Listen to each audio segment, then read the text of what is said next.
would probably be around the 10 talents, or the talents that our Lord talks about, the 1 talent, the 5 talents, and the 10 talents. And what attracts me to that parable and the other parable that our Lord talks about the workmen, and they all get paid the 1 denarii, the men that turn up at the start of the working day and the ones that are called at the 11th hour, they all still get the same reward. And I think it's, well, I suppose when we're making our professions and that, we're asked, what do you seek? And we say we seek the Lord's mercy. I think that's a wonderful part of who the order is, about mercy. I mean, the 2 main sacraments that I suppose we're, well, promoting would be the wrong way, or the wrong words, but what we are really is about the Eucharist and confession. They would be our 2 main sacraments, if that's fair to say. And confession is such an important part of my life. I get regular confession, and I can see the blessings of being a confessor as well to others.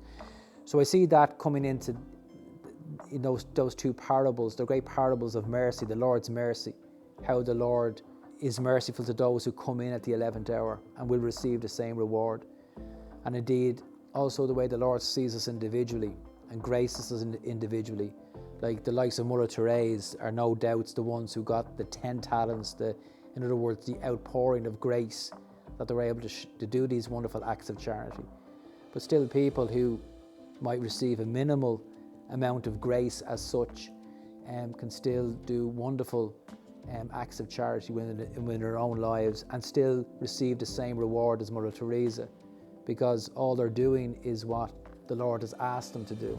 And I think that's the great blessing that we have. Everybody's been called individually, and that everybody can, as a Christian, hold on to their identity, because I think that's one of the greatest fears with people, is that if you convert to Christianity, suddenly you have to give away your identity and that the Lord will change you and you won't be the person that you were.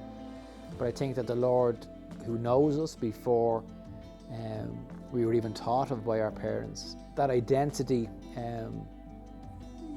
by accepting Christ into one's life doesn't go. It's just as the famous saying, grace builds on nature.